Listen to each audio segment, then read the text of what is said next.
nditera unze baby so andisiwe atigoti mana kribos shikiro guru DJ KV looking away silence ndakasangana nebaby chemakusini ndakarohwa nemaibzi level rangu moriketa ndikati nyaya yangu ndichagara ndamuudza ipapo level ndenge ndatoseta andisiwe violence ndingoriwe romance saka ndichiimbira kusawilenzi andi ndiwe wakati unoda mapenteni andisiwe violence ndingoriwe romance saka ndichiimbira kusawilenzi andi ndiwe wakati unoda mapenteni tirira ndine nyaya ndinayo kuti nditaure chete zvinondinetsa pfunza sawa panyaya dzechirasta ndinosere ndichitaura nezvako baby pakutanga mwana iyeye aiboekana neni kuita kunge boishona mega musati mambozviona aida kutondikokera mamonya ikati baby andisiwe violence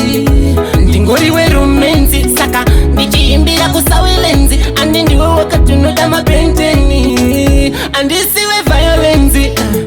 ndingoriwe romance saka ndichiimbira kusawilenzi andi ndiwe wakati unoda mapenteni ende mwari wangu kudzwai makasika mwana akanaka akadai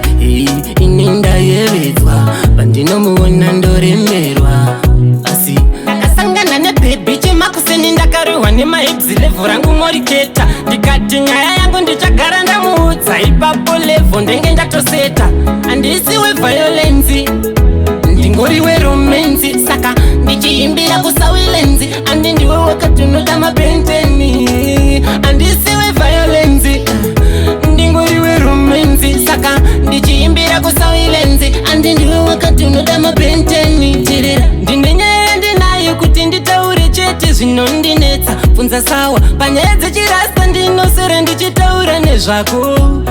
baby pakutanga mwana iyeye aiboekana neni kuita kunge boishona mega musati mambozviona aida kutondikokera mamonya ikati baby andisiwe violence ndingoriwe romance saka ndichiimbira kusawilenzi andi ndiwe wakati unoda mapenteni andisiwe violence ndingoriwe romance saka ndichiimbira kusawilenzi andi ndiwe wakati unoda mapenteni